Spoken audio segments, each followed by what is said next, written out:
Hello and welcome everybody to the Casual Spikes Podcast, episode 23.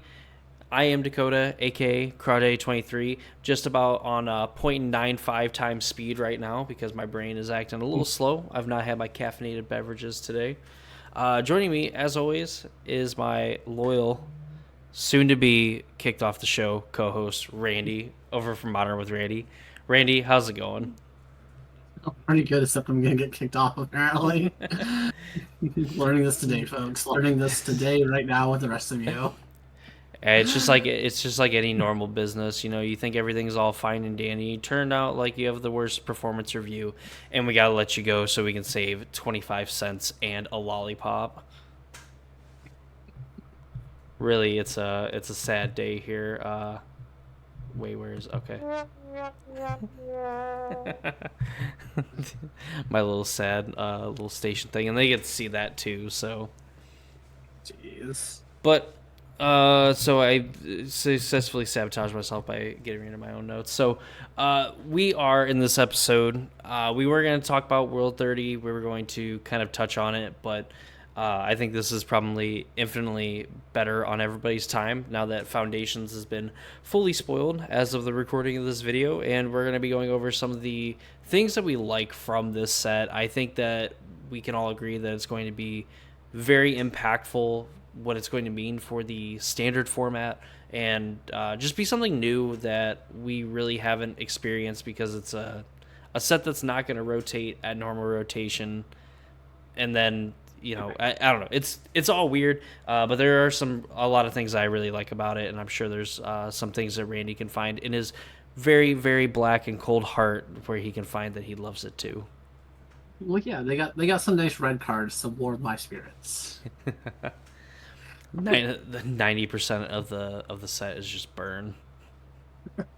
No, I think what I truly like about, which is probably what we're not going to talk about, is a lot of like the sideboard cards and like hosers for different colors in specific colors, where like we have a bunch of like the stuff to kill like red or black specifically in white, or we have like the green red counterspell in blue, things like that, where we just like we have like these like little hoser cards that are good in case something gets too big or too well positioned in the format. And I really like that aspect of this as well. Like, you'll see a lot of cards that probably weren't going to see like a ton of play, like Flash Freeze is what I was talking about, like the blue counterspell. Like, is that going to see a ton of play in 5 years? Maybe it'll turn out to be like being played every time in the sideboards just for the next 5 years. Maybe it's going to see play for like 2.5 years because red green's really powerful this time around, and then we're going to switch and rotate and like, oh, red green sucks. We don't play that card. So it's cool that they have a bunch of like that kind of cards. That's what we needed. We needed this core set basically, which Wizards won't call it that, but that's what it is, Mm-hmm. to come in and kind of like just have a bunch of stabilizing cards is all we wanted.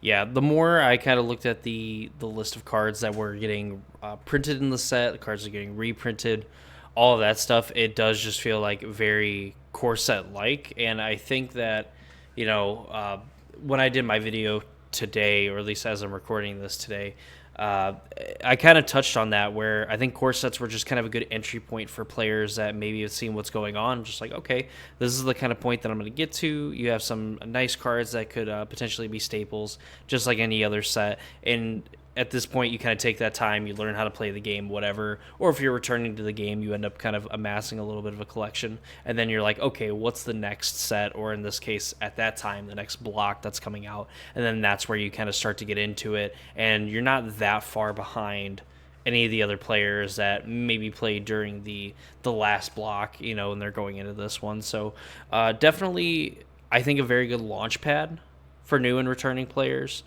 You just have to then also be willing to deal with the fact that we're going to have the same standard format for 3 years, or lack of rotation for another year or two. Yeah, it's going to be different as a whole. I don't know. I like this starting point. I'm worried about where we're going after this though. The idea of what they've implicated of having like 6 sets a year seems rough on anybody trying to play standard competitively. And I don't even mean so in the fact of like, well, I can't buy all the product. Like, that's fine. Like, you don't need to buy all the product, despite popular belief. You can buy singles, but if we're having a set every 2 months, how much of that product is actually getting opened versus how many singles can you buy versus, all right, well, now I need to buy boxes just so I can try to crack open a couple rares because nobody has them. Because, like, oh, we created, Chandra 2.0, that's a very playable card. It's being played in like 3 different variants of red decks. Well, I need those to stay competitive in my RCQs. Well, no one has them because there's not enough product being opened. Because in 2 months from now, we have another set that's going to be opened up. Do I now start buying boxes? So I do think there is a big concern with what they're going to be doing, and they haven't really touched bases on that to quell the community's fears as a whole. So I'm worried about where we go after Foundations, but I like what Foundations is bringing and what it's doing. It's literally creating a good foundation work. Yeah, almost in name and hopefully in mechanically speaking that it will do that. I kind of hope too that with this being in standard for as long as it is, we kind of cut out some of the other cards that like this probably would have showed up in this set, so we can kind of take it out of the file altogether. And I kind of hope that we could reduce the size of sets. That's probably not going to happen, but at least here, like now we get more unique cards that end up in the set where, instead of trying to find like, okay, well, Duress can go in this one, Negate goes in this one, or even like some of the other cards we're going to talk about today, finding a way to insert them into that set and then kind of keep up with the thematics and also, balance it around the limited format, of course, because that's also something that's in mind when they design sets. We essentially kind of get different cards now, and that these cards will now just have the consequence, or the what's the word I'm looking for? Not something that sounds bad like consequence, but it's going to be good or bad that these are going to be legal for so long. Yeah, we don't have like the requirement cards that you always have to print type deal. Like you always have to make sure like Negate's legal and standard, Duress is legal and standard. Like these cards, like you said, they always need to be in standard. Well, now we have like fixed that problem. Like, all right, well, Negate's now here for 5 years. We'll worry about Negate in 4.5 years when we have to reprint it again. Mm. That's when we're gonna care about Negate again. Same thing with like Duress and all these other cards. I am hoping that like with Foundations, like you said, we're gonna see the next couple sets be like smaller in the sense of like we don't need all these extra cards. That, like we don't need the random pump spells because we put them in Foundations. We don't need the random Duresses because we put it in Foundation. We don't need the random insert, whatever card you're looking for. We put it in Foundation. It's already here. We have it for 5 years. We don't have to care. Mm. And then so I'm kind of hoping that they do make the sets a little bit smaller. I don't need 500 card set every time. That's outrageous, right? Like I need we can do a 200 or we could do like a 250, 300 card set, and that's gonna be fine, or less. Like we can do these smaller sets, especially when we're moving on to like these Universe Beyond sets. I kind of hope they are more compact, almost like how the Assassin's Creed set was that no one remembers. Yeah, true. I think that was like just over 100 cards, if not exactly 100 cards, like just over that many. I don't think it needs to be that small per se, but I think that would be a good point to make for a lot of these like Universe Beyond sets, because it will be small enough where you could buy 2 boxes and have your collection for the most part type deal, where like you can do this type of thing and not have to be worried about it type situation. So I think if they want to be smart about it, I think that's where they should go. Wizards will. That being said, Wizards never does anything I remotely think they're going to do, so I'm sure every set's going to be like 600 cards somehow and be weird. We've somehow doubled the size of every single set released, and standard is just going to be like 20,000 Magic the Gathering cards before rotation. The one thing that why I wish that this was just like a regular core set rather than the whole gimmick of the set, right, is being that these cards are legal for 5 years, is the fact that like core sets, I want to see more cards that previously were like standard legal forever ago, and maybe they're more known for being played in Modern, Legacy, maybe even Pioneer, that they would just have that kind of core set where it's like, okay, what cards this time around, a year from now, could we print into a core set to where like these are going to now be legal in the format. And that's the part that I really like about the Foundation set, because it really is just kind of like this amped up core set. And I want to see more of like the older cards, the cards that I've enjoyed playing with, from time to time, really just like Genesis Wave, and I didn't even get to enjoy it when it was in standard. But cards like that and being able to like we know that they're powerful, but how good are they in this kind of standard environment with all the power creep, everything like that? So that's my only gripe about Foundations is I don't think you can conceivably do this, like next year. You can't do this next year, but No. you can do it. I would say around the time, like probably 4.5 years in, you could start spoiling things for it, or give a taste, and then when this would rotate, boom, you have the next Foundation set ready to come out.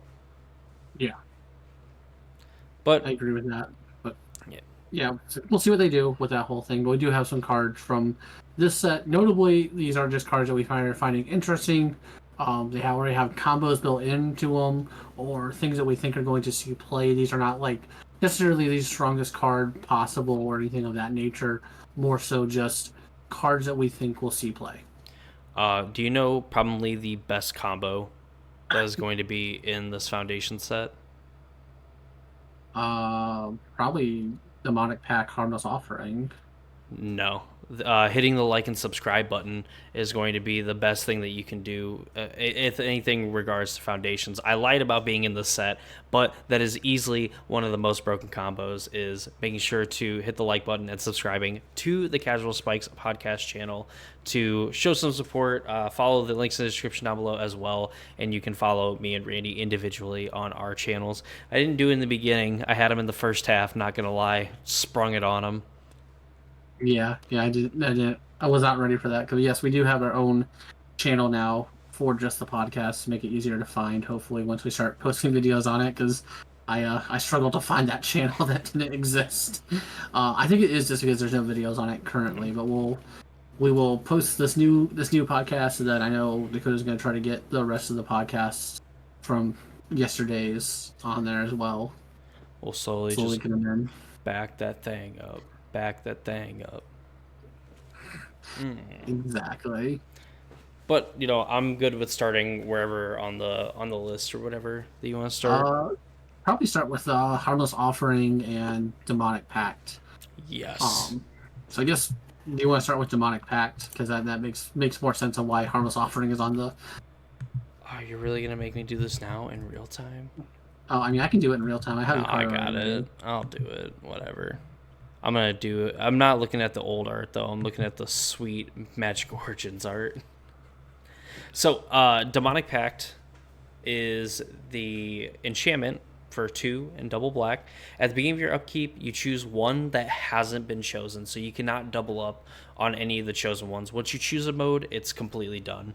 So you have Demonic Pact deals 4 damage to target creature or player. You gain 4 life. Target opponent discards 2 cards. Draw 2 cards. You lose the game. Now, that's a pretty big jump there. I mean, you have 3 awesome abilities and a 4th one that, honestly, is going to make you kind of sad, especially if you misclick. I hope that happens to at least one person, and that's their welcome to Magic moment, is that they accidentally click you lose the game as the first mode that they choose. It's also a fun way to essentially concede a game of Magic if you're the one playing Demonic Pact.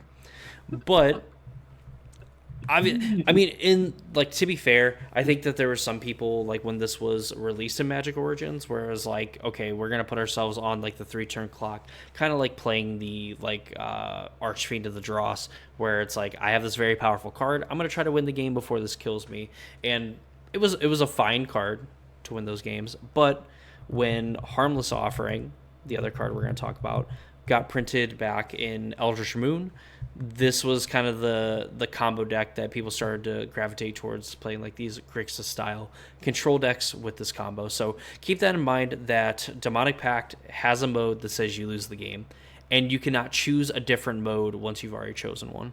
So Harmless Offering, for 2 and a red, target opponent gains control of target permanent you control. So while in normal circumstances, like, why would I want to give my opponent something? Well, if you used up all the modes under your Demonic Pact and it comes time to pay that contract, you gotta pay the piper, buddy. That demon is coming for your throat. You can say no you and give your opponent the Demonic Pact. You're so nice. Like, a pact with a demon, that's so cool. Oh wait, you lose the game. Yeah. GG's. Notably, it doesn't say, anything about like certain player or like if it changes ownership, they get to redo it. It's just purely what you have already chosen. So like, there's no way to get around this or anything like that. The only way you can really get around this is if you flicker it because it becomes a new demonic pact at that point. Or obviously, if you destroy it, then you don't have to worry about it. But yeah, it's a very interesting little concept. It's a really interesting card. I remember playing back when this was in standard, and I remember watching people go like turn 4 demonic pack, turn 5 demonic pack, and they're just like, yeah, man, we're gonna draw 4 cards, we're gonna find some answers, and we're gonna hope for the best. Yeah, there was quite a few of those like Grixis like pack decks like back in the day where they just played like a lot of good like efficient bounce spells that they could just like on their end step like you're sure like on the upkeep pick up the last one and then it's like okay now I'm gonna bounce it to my hand and reset it or even in the same turn pick it back up play it and then start getting the different triggers and stuff. And the reason why your opponent essentially has no option other than to choose the loser game is because exactly kind of what Randy pointed out is like if it got flicker or something like that, if there's a way to like reset it, then they do get those options. But since exchanging the control of it is it not leaving the battlefield, it literally goes from one side to the other. They don't get to choose a different one. They have to choose whatever modes are left, and typically it's going to be that mode.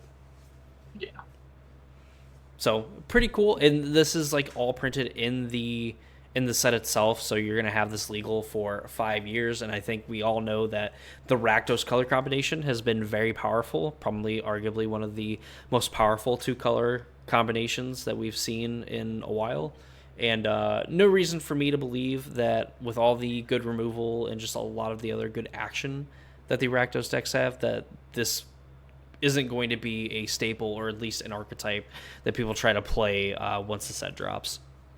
No, and notably too, like you can obviously just like slide into like the Grixis colors too, or even like the blue black could slide into this if it wanted to. Not play the harmless offering, just use like a bunch of bounce spells and things like that. Because we have Into the Royal got reprinted into this set.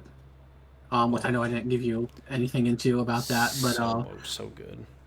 so Into the Royal is this weird card that doesn't seem like it's that amazing. It's 1 in a blue instant, and it like returns target non-land permanent to its owner's hand with the option of kicker for its mana cost basically. So 1 in a blue again, and if you kicked it, you get to draw a spell, or you get to draw a card, not draw a spell. You hopefully are drawing spells, but you're gonna draw a card off the top of your deck. Conjure a spell in my hand. Yeah, no, we're not playing whatever that format was. Alchemy. Yeah, alchemy. We're not playing this weird Hearthstone magic.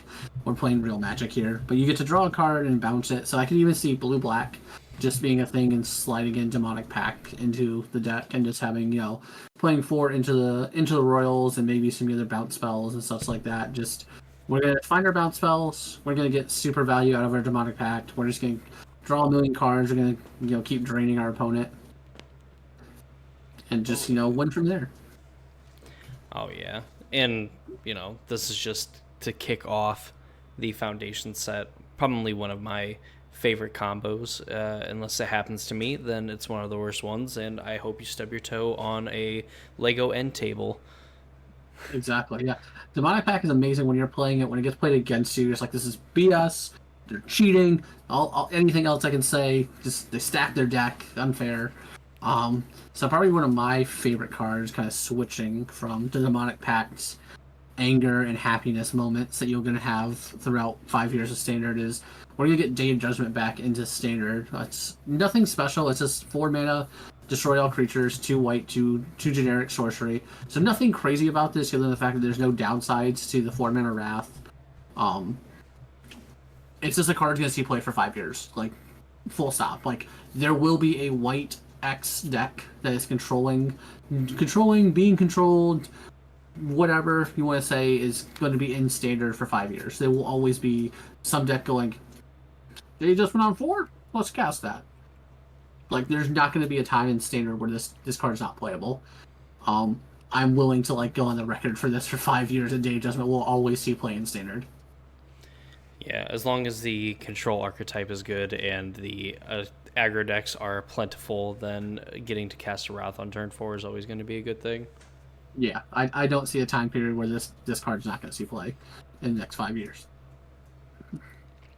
But I mean, like I said, not all these cards are going to be super interesting or crazy to talk about. Just a lot of them are going to be good cards that we think are going to see a lot of play. Yeah, and you know what? There's some fun cards in here too. You know, like Papa Daddy's gotcha. That was so cringe. I might That was awful. I might just bite my own tongue off. Uh, quick, Felidar Retreat, go. Yeah. So Felidar Retreat is one of my cards. I always want to try to make this card work, and I've tried to make it work in Pioneer too many times and wasted too many play points trying to make this card work. I do think that Standard is good for this card right now because we have Caretaker's Talents still running around. I think that card's still probably underplayed right now with what's going on in the metagame, and then obviously, the metagame's going to shift some when we have Foundations hit. I think this is a good card to slot into those Foundation decks. So it is an enchantment. It's 3 and a white. It has landfall, so whenever a land you control enters, you get to choose one. Either make a 2/2 cat creature token, or put a +1/+1 counter on each creature you control. Those creatures gain vigilance till end of turn. So I think that this is going to fit right into that token style deck, where obviously it's making tokens. Um, First off, it's making tokens, so that's good. And second, it's going to make your board bigger once you have enough tokens, or once you have a couple tokens, you're just like, oh, cool, I'm going to make my creatures bigger. And now this, like, turns your Fountain Porch into making, 2/2 fishes, or 3/3 fishes. That, like, makes them a real card, not just a 1/1 token that you paid a life for. So I think that's going to be super good. Not to mention, this curves perfectly with what the deck wants to kind of do anyway, where you can go, turn 3, play Caretakers, turn 4, play Felidar, retreat, turn 5, play land, get your triggers, do all the fun jazz. So, just it feels good. It feels right. Will this actually see play? Maybe not. Maybe yes. I can't tell you 5 years from now or 3 years from now if this is still going to be playable and good. But I do think that people are going to try it out. Me especially going into Foundations with Caretaker's Talent. I really just want to play Caretaker's Talent. I like that card a lot. I mean, we do have Fable Passage is still legal thanks to Bloomburrow. So I mean, there's like a little bit of synergy where you can like make a cap, put counters on your stuff. Plus, I'm sure if there's any good like landfall things that come out of any of the sets in the future too, we had seen during the what was it, the Return to Zendikar. Yeah. I can't remember exactly what that set was Was it called. Battle for Zendikar? No, it wasn't Battle for Zendikar. Oh, that Zendikar was Rising. yeah, Zendikar Rising. That's what Battle for Zendikar was the Return to Zendikar, Yep, not the Return to Zendikar. exactly. Ah. Yep. And Felidar Retreat, I think, was a card that a lot of people played during that time as well.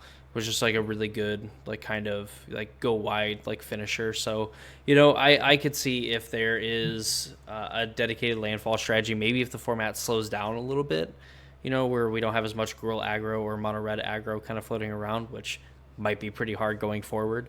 Felidar Retreat is definitely just a really solid like mid-rangey card, and of course with Caretaker's Talent, essentially turn your lands into hopefully other cards.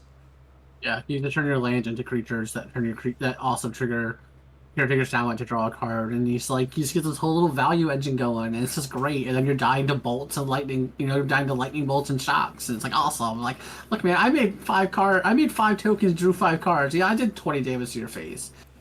Leave me alone. Let me have my little fun. Magic is a skill game, and only the most skilled players win. Listen. This is why we have Lyra, Dawnbringer, Yep. so we can answer those red decks and our Felidar and our token strategy. We're going to be playing 5 mana Lyra, 3 and 2 white for a 5/5, flying, first strike, lifelink, and the other angels you control get +1/+1 and have lifelink. That part doesn't matter. So, there is a lot of like sub angel strategy, so it might matter as a whole, but like the decks I'm talking about, it doesn't matter. Lyra is going to be my only angel. Oh yeah, like for the ingrained in franchise players, like this card was absolutely insane in Dominaria, back in a time where white was probably could be argued to be like one of the best colors at that time, and Lyra was just a sweet control finisher. She was Bay. That's She why was I have the alternate art already queued up. They're already owned. We're already ready for her. Oh god, and man, there's even it's giving me flesh and blood suggestions too. Blech, gross. But hey, with the subtle angel theme and all this, Hmm. probably not needed just because I think Lyra is like that expensive.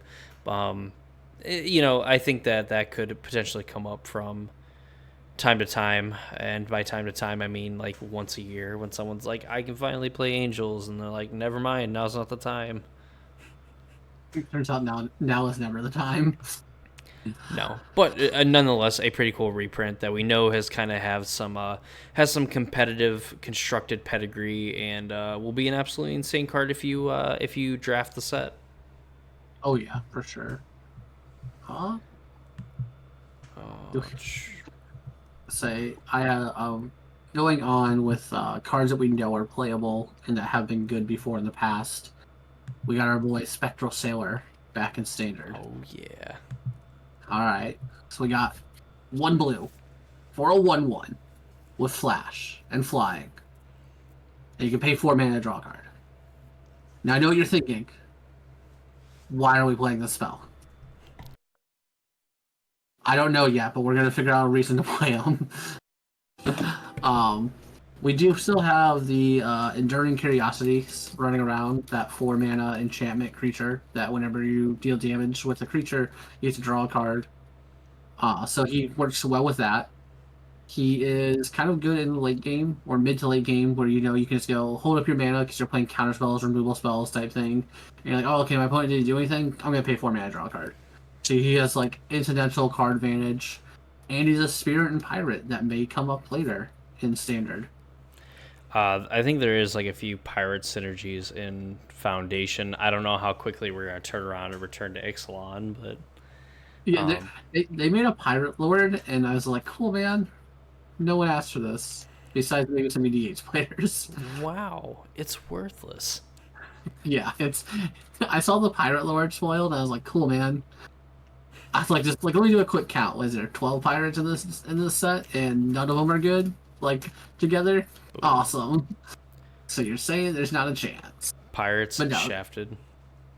no. Spectral Sailor, I think we'll see a play even in like the probably the Demir. I think the Demir decks are going to pick it up and they're going to take it over the Spyglass Siren. Um, I think it's going to see. I think we're going to see a switch from that just because this gives you better late game ability than the map that Spyglass gives you. Obviously it's worse in the early game, so there is like some give and take, right? Because like Spyglass in the early game can help you find your land drop that you're missing, as to where this costs 4 mana for sure to get any extra value out of it. So we will see what happens, but I do think this is probably going to take over the slot of Spyglass, or we're going to see like a 2-2 split between Spyglasses and Spectral Sailors, or maybe a 3-2 split where they're playing 3 Spectral Sailors, 2 Spyglasses, or vice versa. But it is just like kind of just card that doesn't look like it does anything in the sense of like it's like, oh cool, I'm never gonna play this. This is draft, and then somehow this is gonna be seen play in like about 20 different top eights, and it's gonna go. All right, I guess Randy was right about this card being playable, and it's like yeah. The only reason I'm right is because I played with it during the first time it was in standard, like because as any kind of like Magic player, when you look at this card though, it doesn't look impressive. It doesn't look like interesting. It doesn't look like an auto include in any deck. You're just like, yeah, man, it's a 1 man. It's a 1/1 flash flyer. Woo! 20 turns, I'll get them. Well, and like going back to the like Demir mid range decks where they kind of try to like play up the curve, play this Enduring Curiosity, and then draw a bunch of cards. Like ideally in a world where like you're drawing hopefully 2 to 3 extra cards a turn and hitting your opponent, and you're more than likely like chipping into them. This is something that you will get paid off for hitting your land drops and drawing those extra cards. It's only going to suck if your opponent has the fairy, the 2 mana 2/1. Mastermind Theory or Yep, whatever.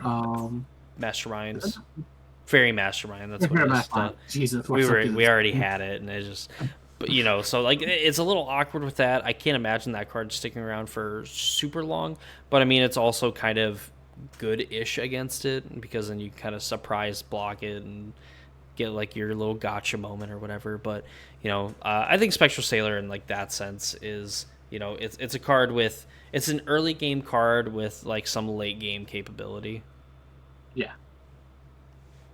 Again, playable cards that we think we're going to see play for the 5 years that they're in, as well as some interesting cards that we have.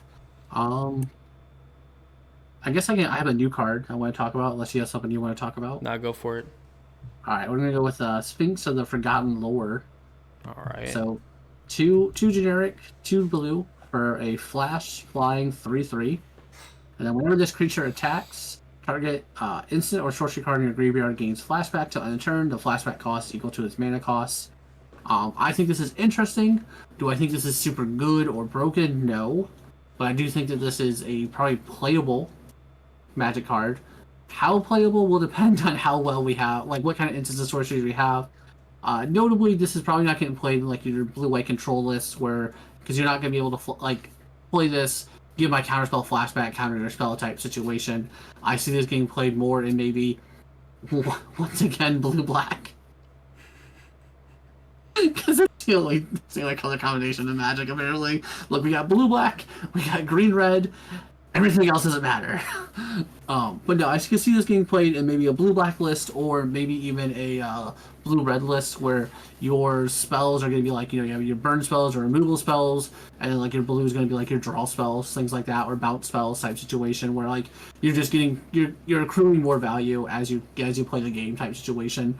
Will this be a huge card? Probably not. Maybe we'll see zero play. Maybe we'll see a whole bunch of play for 5 years as in standard. Who knows? There's no really way to like predict the future of what they're going to print, right? Because maybe they'll print some broken, sorceries and instants that you're like, oh yeah, any kind of extra value, anytime I can cast this again, let me do it.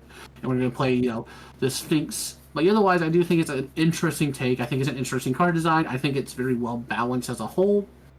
And that's kind of what we wanted from Foundations. We wanted balanced cards. This is what a core set is. It's a lot of balanced cards that can fit roles into different archetypes that maybe aren't prevalent right now, but could be in the future.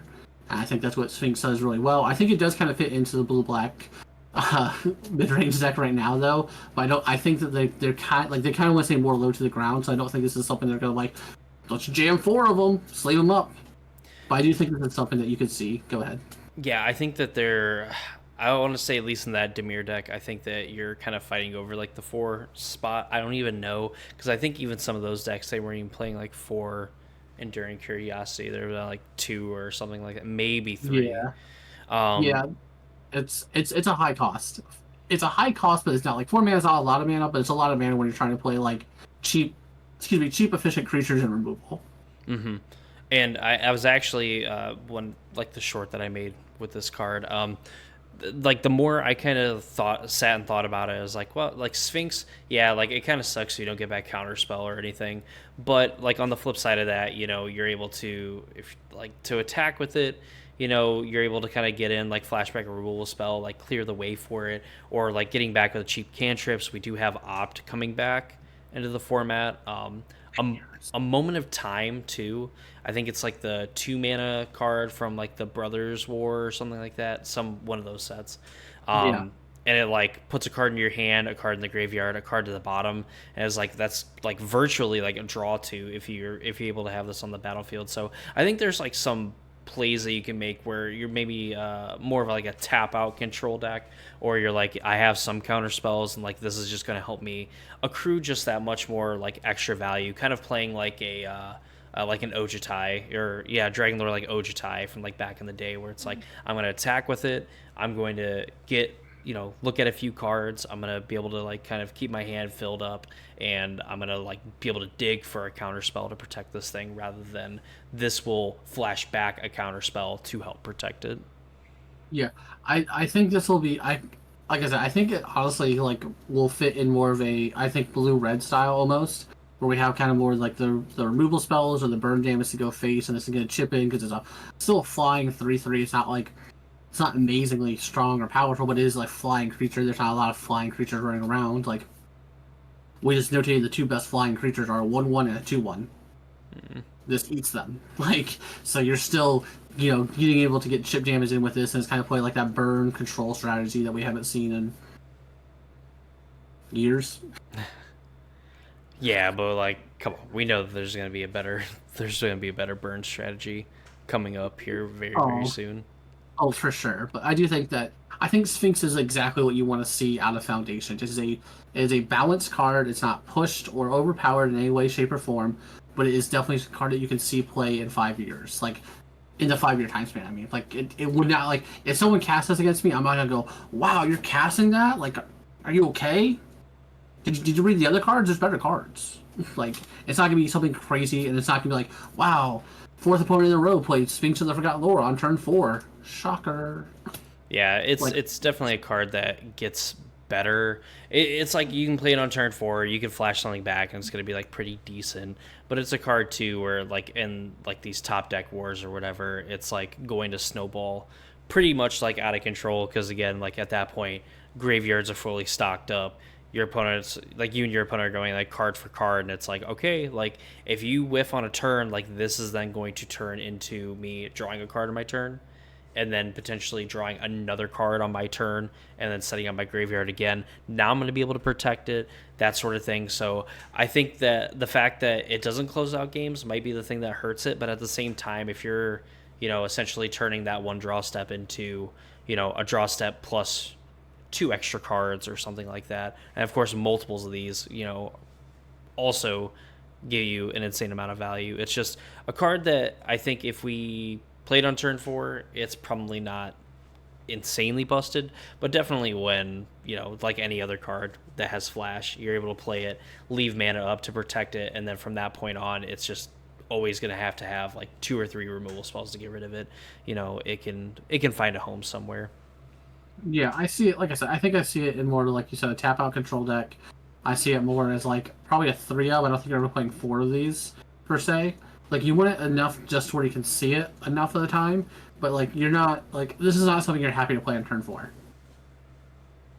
Yeah, it doesn't necessarily need to. It doesn't need to be on the curve at 4 mana. No, but you know a card that does want to see play on turn 4?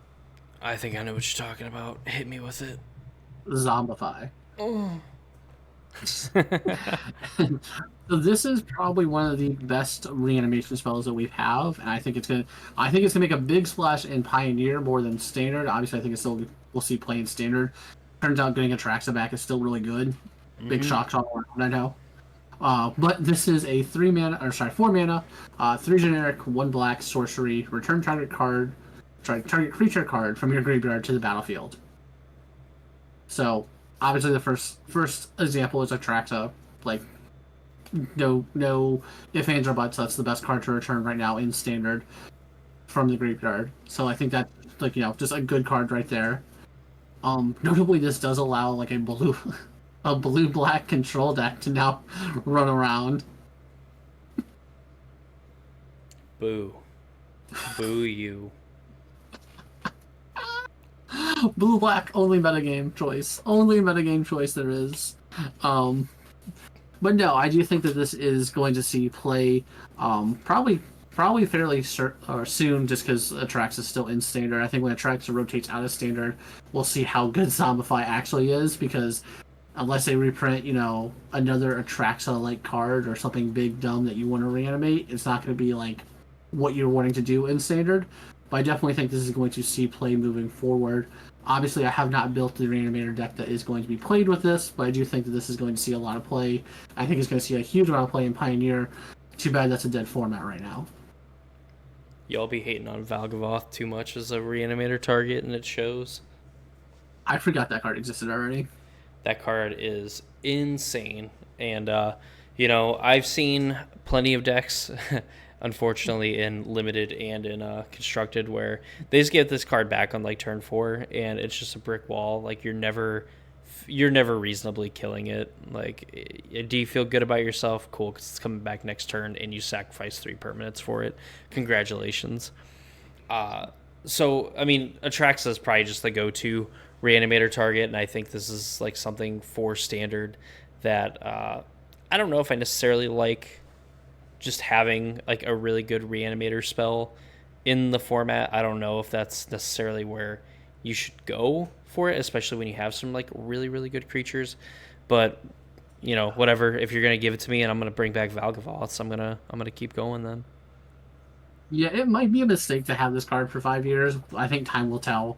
Obviously, right now there's no immediate home for this or any immediate um, card where you're just like, oh, this is sleeping up four of them right now. I already have the deck in mind type deal. I'm sure someone does. Someone who like brews way more insaner than me probably has like some immediate deck idea already for this. But I do think this is going to be super powerful, at least for now. And I think it's just going to depend on what other support we get for reanimation. Like, do we get another faithless looting type effect, or do we get something like that to help really discard cards from your hand, or do we get anything to like really help you fill up the graveyard? Just kind of like these certain things of like we'll see what we get type situation. Yeah, I mean, we've seen. I think right now it's not like it's a super popular deck, but there's like some black white like reanimator style decks that already kind of exist. So it's like here's like a more efficient. They don't have to play Break Out of the Cocoon or whatever it is, the 5 mana reanimator one. They can just straight up play a 4 mana like reanimation spell and very likely stick to just one color and just black, maybe spread out to a different color, but just having a really solid like 4 copies of a reanimator spell, probably just Yeah. like that's probably fine. That's enough, I would say. Yeah, notably too, this is such a good card in the sense of like it is only one black mana too, so like it's an easy splashable card. So if you wanted to be like more like like more of like a control deck with a reanimator package, like you could play almost like a mono blue deck splashing this. Not that I think that's what you should be doing by any stretch of the imagination, but like you could definitely do like these weird things where like you could be more of a monocolored or like be a 2 color like control deck splashing Zombify as like your reanimation target. It's like, yeah man, I need one black bip. As long as one of my lands taps for black by like turn 4, turn 5, I'll be okay. And it's like, well, that's pretty easy to do. It's not like, oh, I need triple black to reanimate this spell. I gotta be mono black splashing something. It's like, no, no, no. I'm gonna be blue white control splashing Zombify because I can be. Yep.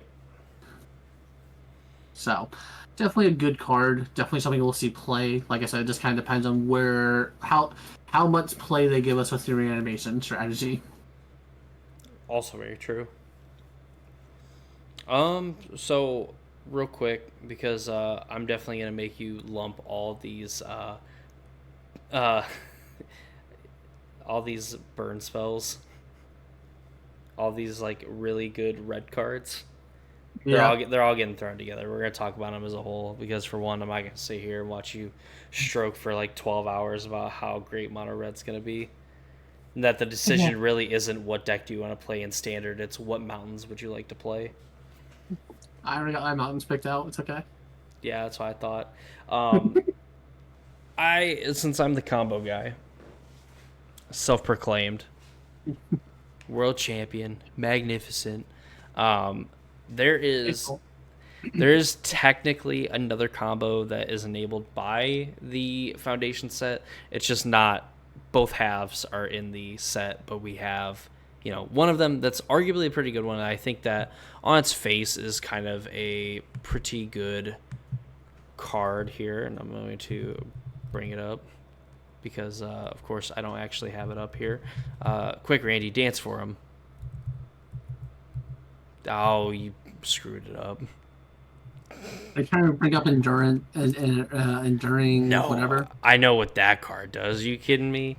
No, Bloodthirsty Conqueror. I wanted to read it like word for word. So, Oh this my is god, you weren't ready. this is the card from the Foundation set. 5 mana, 5/5. 2 black and 3. Flying Death Touch, Vampire Knight, and then whenever an opponent loses life, you gain that much life. So we've seen kind of like the Bloodletter of Aclazotz, where we have like that sort of combo where, if you play that plus the Undead Slasher or whatever it is, or Relentless Slasher, whatever the heck it's called, you can one-shot your opponent with that because they lose half their life total. That causes them to like take damage or lose life, so then they lose double that. So Unstoppable slasher. Unstoppable Slasher, and I was like close enough. So like whenever an opponent loses life, you gain that much life. So really, you could just like with like this vampire kind of like strategy, you can just like force your opponent to lose like a ton of life. Where you just play this, you attack with like your Aclazotz, they're going to, take 4 damage. It's going to end up being 8, and then you end up gaining 8 life, and it just makes like racing situations super hard. On top of that, too, if you have a card that cares about you gaining life, something like Enduring Tenacity, where if you would gain life, an opponent loses that much life. So once you have a way of gaining life or making your opponent lose life, just like the Sanguine Bond, like uh, Exquisite Blood combo, your opponent is just going to have their life total deleted. So, and it's something that fits on curve. Enduring Tenacity is 4 mana. It's a card that even if your opponent has a removal spell for it, it's going to come back to the battlefield as an enchantment. So they have to have some kind of enchantment removal to follow up with the creature removal, and then following it up with like Bloodthirsty Conqueror, and whatever other creatures that you might have played on turns 1, 2, or 3. Boom, the game's over. Yeah. Notably, you just need to attack with a 1/1 too. At that point, being Give able to just 1 point of damage. Now you're gaining 1 life. Now they're losing 1 life. Now you're gaining 1 life, and essentially just go infinite and kill them. Oh yeah, get them dead. Notably, Bloodthirsty Conqueror is also a vampire. There's a lot of vampire sub theme already in this set. I swear you don't listen to me at all. You're triggering me right now. I No, literally made reference to the fact that there is vampire synergies. You absolute monster. It's just so fun. It's just so fun. You're banned. You're banned, bro. You're so cooked. Shout out to Queso. No. It is. I think it is an interesting card. I don't know if the combo will actually see any play at all, or if it's just more of a pipe dream type situation. I'm sure someone will play it. Like whether or not this becomes a tier 1 deck is another story altogether. No, it's the fact that you have like one piece of it that's like, okay, it's gonna take at least 2 cards to like get rid of this, and quite frankly, do you really care about it? Probably not. And the other half of it, I think, is just a creature that's like very good on rate, that has a relatively like powerful ability where if we're going to be kind of playing in these games where our aggro opponents are going to be trying to race us and everything like that, that's like, okay, like I'm going to attack with like my creatures, I'm going to gain that life back, essentially having pseudo lifelink on all of your stuff, and then I just have like this instant win button kind of sitting in the background. So that to me seemed like it was enough to at least make mention of it, because while it might not be a tier 1 strategy, it could be something that like could come up, and I'm sure I'm going to die to it at least like 15 to 20 times while it's still legal in standard. Yeah, like I said, I don't think it's going to be. I don't foresee this being super powerful, but I also foresee this being like powerful enough. Like especially because like it also does well with the unstoppable slasher and things like that. So like it's not too crazy to see like this maybe slide into the mono black deck that we already have running around, or the black white deck we have running around. So like it's very easy to see this like kind of card slide into that type situation, or make its own type of like not own deck but like own, or not sorry, not like own archetype but own deck itself, where like you're playing more like the 2 card combo type strategy essentially. But I mean, time will obviously tell, so we'll have to wait and see, what actually happens, what people come up with, how powerful is this actually. Notably, this is a 5, like, it being a 5-mana 5/5 is a really hard card to kill, essentially. Like, a lot of the a lot of the kill spells running around right now are aimed more towards these smaller creatures to combat, like, the mono red deck and the Gruul deck running around. So, like, if you're playing a bunch of those type of kill spells and then your opponent just slams a 5/5, like, I got about 3 kill spells that will kill this thing, and I've already used 2 of them. That's a creature. That is a thick boy. Yeah, so we'll see how well this is, and we'll see how well Conqueror is. I think by himself. I think that's what's going to really set apart whether or not it's playable or not. Is if Conqueror is playable by himself, then he's going to be, we'll see a lot of play with him, and then probably some of the combo will bleed in just because, hey, this 5/5 is already really playable. Why shouldn't I also? It's like, oh, whoops, I just win. Yeah, that's right. You just win with my strong hand. Jesus Christ. Having kids is awesome. Don't listen to him. But I will group 4 or 3 of these red cards together. They're all gonna be in the same. Are you kidding me? 4 of the 5. 4 of the 5. I'm not grouping Slagstorm with them. You know what? Yes. If you want the good, you can't have the good and not the bad. That's just how it works. So, I'll start off with the three reprints here. We have Burst Lightning, which is a 1 mana instant, deals 2 damage to any target, and then if the spell was kicked, which it costs 4 extra mana, it deals 4 damage instead. So this is kind of an upgraded shock essentially, to where now it can do 4 damage essentially to something for 5 mana, which is not like a great rate, but is a nice little like extra when you're in the late game or when you need to push that extra couple points of damage type situation. Notably, I already have my full arch for this card ready to go as well because What I'm a does it do? degenerate. What does it do? I think it says deal 2 damage. If it was kicked, you lose the fucking game, nerd. So we got Burst Lightning coming back into standard now for 5 years. We also have Get to Lava Runner. He's a 1 mana human wizard 1/2. As long as there's 2 or more instants or sorcery cards in your graveyard, he gets +1/+0 and has haste. So another just good 1 mana creature, because that's really what Red was missing, was more good 1 mana creatures. We just needed more of those. So really happy to have that. Give us Wizard's Lightning, you coward. Brady, there's 4 reprints on this list. Lump them all together. No. Respectfully. We got Boros Charm coming into standard as well. 1 red, 1 white instant. Choose one, deal 4 damage to target player or planeswalker. Permanents you control gain indestructible at end of turn, or target creature gains double strike until end of turn. So just a great, 4 damage burn spell. Awesome. And then we have a new printing of Bolt Wave. 1 red, sorcery. Deals 3 damage to each opponent. Notably, this does not say target. It does get around like Hexproof or Leyline the Sanctity type BS. So just a great, burn spell that we now have added to our repertoire. We're getting Bolt, kind of. Really is Lava Spike. We're getting Lava Spike. Yeah. In a format where we still have the dumb slick shot show off running while flying around. Yeah. Oh yeah. You guys can catch me at SCG Columbus just playing burn spells and burning my opponent out. Yeah, can you imagine like going Bolt Wave into Boros Charm your opponent? I don't know if the double strike mode on it ends up dealing more damage. I think it ends up basically dealing 5 damage instead of 4, so you end up dealing like 13 damage to your opponent on turn 3. Oh, I'm here for that. I'm here for that. Or I guess you just Bolt Wave them like a nerd and just deal a lot more that way. But, that's a lot of damage. Yes, so with these 4 cards, burn is definitely back on the menu for standard, and I'm really looking forward to just making sure my opponent dies by turn 4 and going on and looking at all the stuff the vendors have to offer. True. I got 49.5 minutes left of the round. Oh, we have way more than that. We're going over on time. Well, yeah, you have 49.5 minutes until time's called, and then you have another 30 minutes until the round's actually over. Exactly. And then I will talk about the other one that is not lumped in with those 4, though. Whatever. Slagstorm is getting reprinted. It is 2 red and 1 generic sorcery, and you can choose one.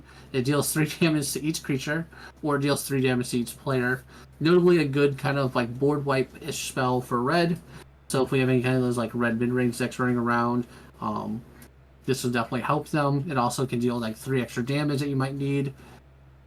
Just a good spell overall. I don't consider like the aggro decks are not going to play this necessarily, or like the burn decks are going to be playing this. That's why I'm not lumping it in with those other 4 cards like he wants me to. But again, I just think this will see play in the 5 years that's in standard. Whether or not we'll see a lot of plays, not for me to say, but I do think this will see some amount of play at least for a couple of years at a time. Burn cards are good. Yes. Move along. So we harvest the last one. No. Don't even start with me on this. I guess real quick, Burn is going to be absolutely insane. Mono Red was already kind of a surprise of like the World Championship getting to a top 4 finish. And Screaming Nemesis is a really good card, and now we have a bunch of just really good efficient burn spells with the already really powerful and efficient creatures that we have. I don't think that there's a right out of the box right way to build like mono red or some Boros kind of like burn / aggro strategy. So there's going to be a lot of experimenting going on. That's probably the only thing saving the format from day one is the fact that we have to experiment with the 15 different aggro decks that we involve playing red. Boros Burn going to be taking down STG Columbus. I can't wait for like Gogori mid range to be the winner. Listen, let me have my pipe dream right now, okay? I've already ordered my bolt waves. We're here for it. I can't eye roll hard enough. Last few cards here, and finally I get my time to shine. I have given you opportunities this entire time. I know, I just wanted you to get through yours because they're boring. They suck. Whatever, mono red, who cares? You know what is sweet? Boros, You know what is sweet? Boros. No. Boros, fucking fist bump yourself into a pile of Legos. Alright. Like, Blasphemous Edict. Kind of a fun card because it's a little bit of a play on like Blasphemous Act, where it notably got cheaper for each creature that was on the battlefield, and then essentially you get down to like paying one red mana to deal 13 damage to everything. Blasphemous Edict is a 5 mana, a 3, and 2 black, and each player sacrifices 13 creatures. But if there are 13 or more creatures on the battlefield, you can pay 1 black mana instead of paying the card's mana cost. So it's essentially like a way of getting to do that sort of thing, where you can get rid of like a board full of creatures. Like notably, it's total and it's each player. So unfortunately, if you do have creatures, you count towards that total, meaning that you could also end up getting rid of your creatures. But it's also like slightly better in the fact that in the worst case, it's a 5 mana wrath. Like a lot of the times, paying 5 mana, each player sacrifices 13 creatures. It's going to get all the creatures off your opponent's board, very likely, almost guaranteed. And if you are paying like 1 mana for it, hopefully you're on the other side of it where your opponent edicts all away all their creatures. You maybe have a few left around somehow, and you can end up getting in an attack that way while again clearing your opponent's board. So just a neat card. I think it's like a very cool control-y type card, but then it also isn't just like reserved for that control thing. If you're just a person that's playing 1 or 2 creatures and you know you're playing against a matchup that's going to try to go really wide, it's like here's kind of your equalizer of like, hey, this is like my cheap thing, wrath the board, play my big thing, go. Exactly. No, I like it. I like the cuteness of it with the mirror to Blasphemous Act. So it's cute. I like it. They like to play around with the number 13 a lot here in Magic. Oh, it's just cute. Well, guess what? Like your Day of Judgment isn't cute at all. Like go eat some sand. 4 mana just kill everything. I'm just feisty, all right? Like caffeine is good for the soul, and I don't have any of it. Apparently, Jesus. All right, fine. I'll round it out real quick. All right, Abyssal Harvester. I thought that this was kind of a neat little like reanimator type card that I didn't even really notice until I saw on well X, formerly Twitter from Yo Man. But pretty interesting little reanimator card. So it's a 1 and double black for a 3/2 demon warlock. So I believe this is an outlaw.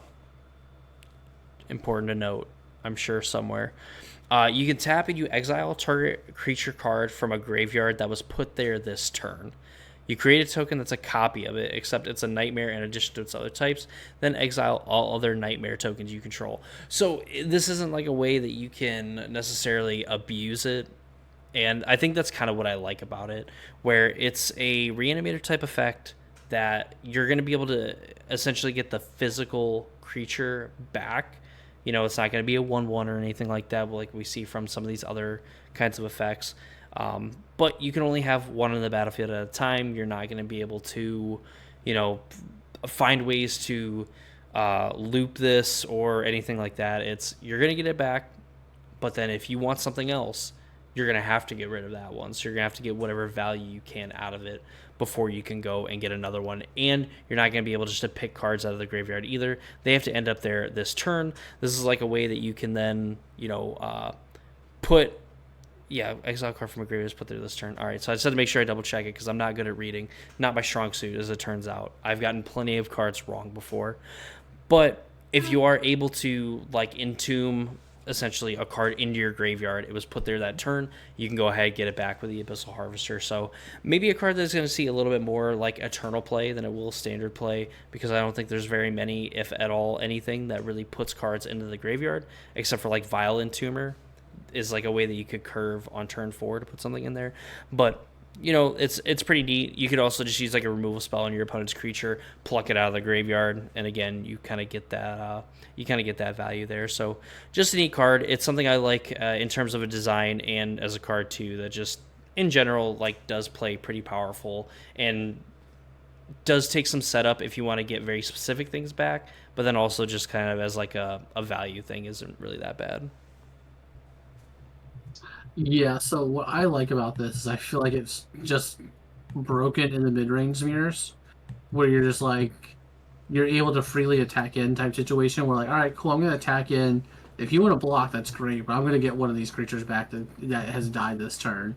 Like, I'm going to infinitely outvalue you, and this card now requires a removal spell immediately type situation. And then if you don't remove it, it just gets better. Like it gets to sit there and just look at you and going, "Hey, man." Yeah, and that's why I'm glad that there's like this downside of like you have to exile all other nightmare tokens that you control. Mhm. Just again for that fact of like I can't just run my creatures into your creatures. You're forced to block. I'm gonna be able to get them back, and then get it back on your turn, and then untap, get another one back, whatever. It's like you have to pick one. So I think it definitely incentivizes like I'm going to get the biggest and best thing that was put there that turn, rather than just like, all right, scooping up creatures, and then as bigger things get in there, you start like kind of plucking them out of the graveyard, and you amass this board full of tokens. So I really do enjoy it. Kind of the more that I think about it, the more I look at it. Like I said, fair, balanced Magic card is what this whole set is about. Basically, it's the whole concept that it is a fair and balanced Magic card, and it is good to play. It's not terrible. It's not bad by any means, but it's also not pushed to the extreme and broken to where like, yeah, man, I'm jamming 4 of these in every black deck I'm playing. So I think it's a great card.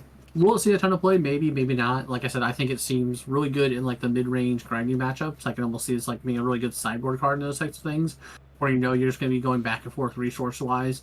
You have it now a 3-drop that demands like kind of an immediate answer to it, because if you get to go, you play this on turn 3, they don't answer it, they play like their own turn 3 spell, and then you get to go turn 4. Turn 4, just play removal spell, pick up that card that you just removed. Now you're just so far ahead of the board where you just essentially 2-for-1 them, and like they now have to now enter this whole board that you just made. So I think this card is going to be really good. I think it will see a lot of play. I think it's just going to take time for people to realize how good this card actually is, or I'm super misreading it and it's going to be trash. There's a good chance that I'm misreading it. I learned that when I find a card good, it's either because I completely misread this situation and it's just absolute terrible, or it's like, man, I really should have picked up that card when it was only $2. Amen. The problem is though, I'm always wrong when I buy them. I'm like, all right, yeah, this card's gonna be super good. This card's not worth a nickel. Fuck, what I do? I was like, no, I think this card's good, but I'm probably just dumb. Yeah, did you see Abyssal Harvester went up to $25? No, of course I didn't. But that's essentially it. I mean, like Rex Sage is like a really good card, but I think that's just kind of fits into the very solid. Like these cards will definitely see sideboard play because they are just really good at what they do, and you can never underestimate the body that some of these like typically spell type effects kind of offer you. Yeah, exactly. I think it's like I said, I didn't want to go through all like the oh, we got Flash Freeze, we got Death Mark, we got this card, we got this, like, yeah, like they're all good, like it's just, but it's all codependent on what is good in the meta then. Like Flash Freeze looks like a bad card if the best decks in the format are blue black, white black, and black and mono black. Awesome. I can counter red and green spells no matter what. Good thing those colors aren't being played right now. And same thing with Death Mark. Looks horrendous if white and green cards are just not being played right now. It's just like blue black control and white black or blue white control are the two best decks in the format. Cool. Deathmark's gonna say my binder. We'll see you later. So it's just we have a lot of these good situational cards that are getting printed, and I think it's going to help a lot with like the problems we see. I think in standard mostly is where like, man, it really helped me out with my my blue black control deck had some like cheaper interaction or some better counter spells or like something that can really hose these like aggro decks that are running around. And it's like, well, now we have that, and like that's what we needed. Like, as much as Wizards hates to admit it and have tried to get away from core sets all the time, core sets are really good in standard because they solve a lot of the problems that you have in standard where you don't have a wide enough card pool, although we might end up having a wide enough card pool if they do what they're saying they're going to do. You don't have a big enough card pool, though, to have all these like situational cards that are trash 95% of the time, but when red green's the best deck in the format, it really helps that we have these 4 cards that are really good against red green. Yeah. In these different colors. At the end of the day, too, and I said this in my initial video, where I think where Foundations is set up to be successful. There's a lot of really cool cards in here. There's something for the older players that may or may not be currently playing standard. It's a good launch point for the people that haven't been playing standard, whether you're new to the game of Magic completely or just haven't played the format in a while, me being kind of one of those people. It's a great product for them, and I think it'll kind of be like hamstrung or whatever if we kind of do the normal printing thing where it's like, okay, we're going to have it in print for 6 months to a year, and then that's it, we're not going to do it. I think this should be one of those products that like we have it print to demand, so where like if stores are like, hey, I need more Foundations product, boom, they have more Foundations product coming to them. If they don't need it, then they don't need it. But like I think for this to work to the best of its ability, and the fact that it's going to be legal for so long, you have to have some sort of way where if the players need this, they're getting it. Yeah. It's definitely something along those lines, or maybe you print enough product, or like you print enough product essentially for like what you think will be good for 2 years solid, and then after that 2 years you reevaluate. All right, do we need to print more of this, or is there enough of it still going around? Are stores kind of clamoring for this? Are these boxes now going for more than what they should be for MSRP because no one has it type situation? We kind of like take a look at it back in 2 years time. Yeah, and I think that it definitely needs to be a print to demand type situation, but I think they need to figure out how they're going to print to demand it, because I don't know what Wizards contracts are with their different printing presses and things they do, because I know they don't own their own printing presses because it's not financially viable for them, or it doesn't make financial sense for them, I should say. So I'm not sure what their overall ideas or intentions are or how their contracts work out, but they definitely need to make sure that this is a set that can be opened up to ad nauseum, essentially. Like, we just need to be able to, like, which is good and bad, right? Because, like, as the set continuously gets opened up, obviously the cards are going to drop in value. Like, we have reprinted cards already are not worth any money, right? Like, Flash Freeze and all these, like, commons and uncommons are worth nothing. Flash Freeze isn't something I really love, by the way. It's just the card that I, for some reason, remember the most. That's why I keep referencing it. It's not like, oh, I'm really happy to cast this card. This is more like, that's the one card that I always remember for some reason. Yeah. But it just depends on, like, it is like one of these counterintuitive things where I do think this is going to get opened up a lot to where I don't think any of these cards are going to hold that much value as a whole. I think we'll have, like, maybe some $5 or $10 like rares or mythics or whatever, sure. Like, I think we like doubling seasons, so that will probably hold up some kind of value because Commander players obviously love doubling season, things like that. Like, there's some like Commander-y cards in this set that like will probably have still some value just because it's still like Commander still exists type situation. But I think a lot of these rares and stuff are going to not be worth anything, which is like one of that double negative. Like when you're opening up packs and like, oh cool, I have to hit like insert like 1 of 5 cards to make my money back. But also, like, it's going to be a lot of just, like, cards that you need to play in Standard, essentially. It's going to be a lot of, like, your good sideboard cards, a lot of, like, your cards that help give you a literal foundation, as in the name, for the deck that you're going to want to build up. So it's one of these, like, kind of double-edged swords where I think Wizards might even want to I know this isn't going to happen because Hasbro loves money, but this is definitely a set that would be interesting to have a lower pack price on, because you know that these cards are not going to hold a value as a whole. Not to discourage anybody from buying, foundation cards or buying anything like that, but these cards will drop relatively quickly, in my opinion.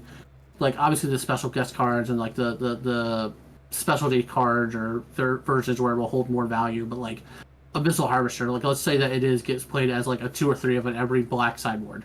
It's still not going to be a $25 card. It's going to end up being, five. I'm going to guess $5 or less. Same thing with like Day of Judgment. Day of Judgment right now is like I think I can pick up a copy. The cheapest copy you can pick up right now before it was announced for reprint for sure was like $1. So like, it's definitely not going to become a $20 card. Like we have these good cards that are getting reprinted that already are not expensive. So like, it's one of these things where like Wizards should kind of acknowledge this and I think make pack prices cheaper. They won't do that because they love money, and I'm not gonna fault a company for loving money. That's how you stay in business. I get it. Mm-hmm. But it is one of like these kind of catch-22s where like people are gonna want to open out packs, want to get the new cards, get their hands on the reprints, things like that, but also just like not hold value. Yeah, and maybe that's where going to be where the tires hit the pavement sort of deal here, where we have, you have probably what's best for the players as a whole, where it's like I want more players to play into it. And that's kind of where the Universe Beyond also steps in, is trying to get more players into the door. So yeah, you're probably right. They're not gonna maybe lower the price on it. I just hope then that it's constantly available, where my store runs out of it because it's so popular, and I'm waiting on them to restock. Not, hey, this is all that I'm getting. Once it's Yeah. gone, it's gone, and we're gonna try to artificially inflate the prices because like, oh, there's no more foundations that's being opened, everything that's out is out, sort of thing. So hopefully that doesn't happen, but that's why I think this is a great product, and I think that if money was no object and the object was just to get players involved in it, I think that this is a very successful thing. I just hope that it is not hamstrung by the fact that like, hey, we also need to make like $1 trillion off of this, and we're going to pull the plug at the first sight of, this is not doing what financially we want it to do. Yeah. Yeah. I am mildly worried about the people who are controlling Wizards, to say the least.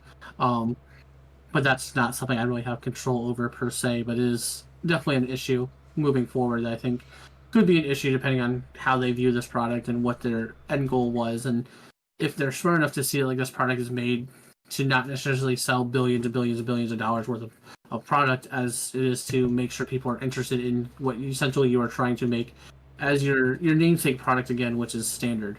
Like if you want to make standard your namesake product again, I have no problem with like standard paper events going on and being a thing again, because I mean standard's basically been dead for paper since well, I mean, once we got the RCQs going back for standard, then standard picked up in popularity again, but before that it was dead. Like standard had died off 100% for paper. I can't tell you the last time I played paper before the RCQ season happened.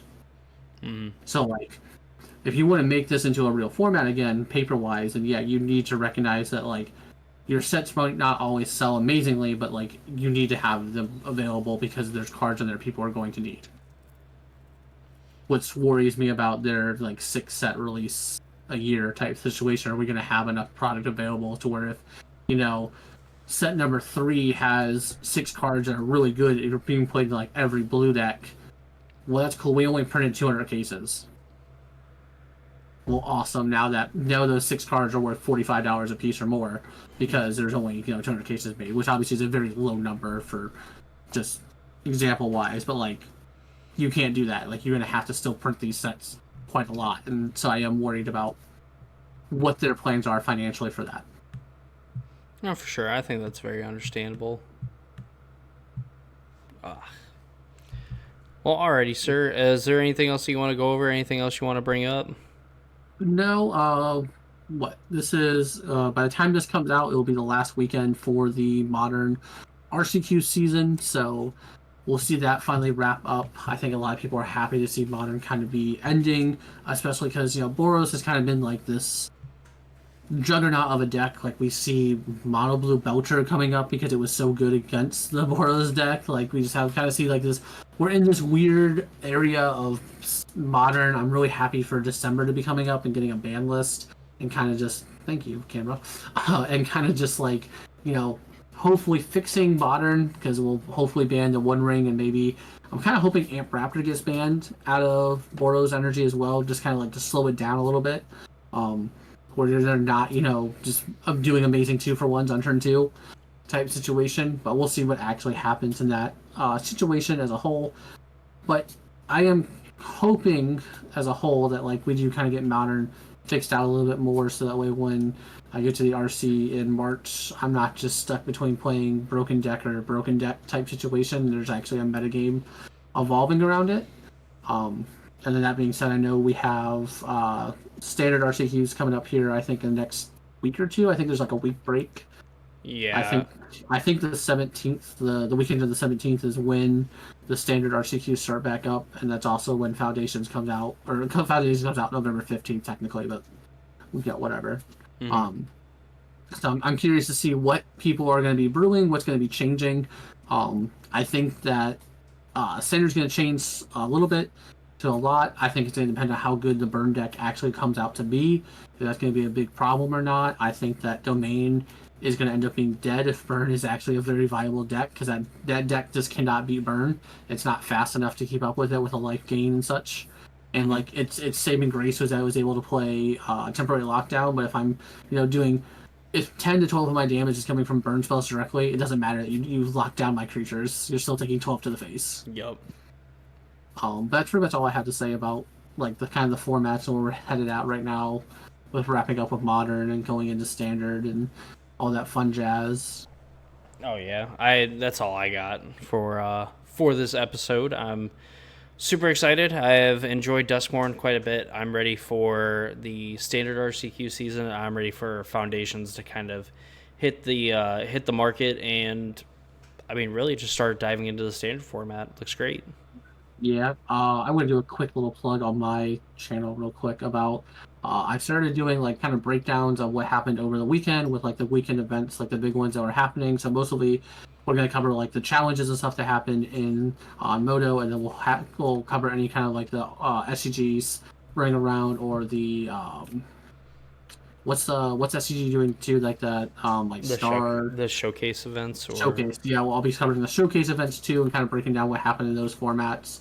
So if you want to keep up with what's going on, check out my channel. There'll be a link in our down here below for it. But like, if you guys want to keep up with that kind of information, I'm going to try to keep up with what's going on in the tournament and kind of breaking down and what that metagame is developing or evolving into, and what we can expect to take to an RCQ to hopefully take it down.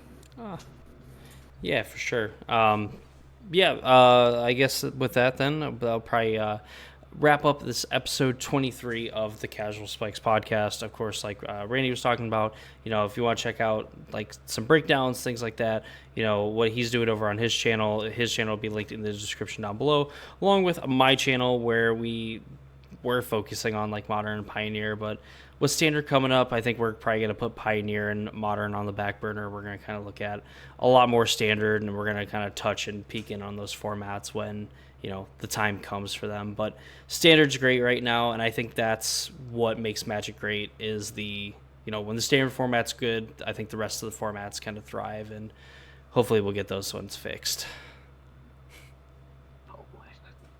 But yeah, if you all want to keep watching the Casual Spikes podcast episodes, please consider subscribing to this channel. Of course, subscribe to our channels for support. And hopefully here soon, when I am done being an old man, I will figure out how to get the podcast up on Spotify, iTunes, things like that. I'm sure it's probably an easy process, and I'm just like too old to figure it out because I'm like 27. So in like Gen Alpha years, I'm like 55. God damn, I'm retire age. You're retirement age. You're literally like the lady in the wheelchair in that SpongeBob episode where they sold chocolates. You're that, and I'm the one pushing you. But that's gonna do it. I hope you all enjoyed it, and we hope to see you all at episode 24, where we probably figure it out just like we do every other week at the very last minute. Exactly. But all right, see you all later.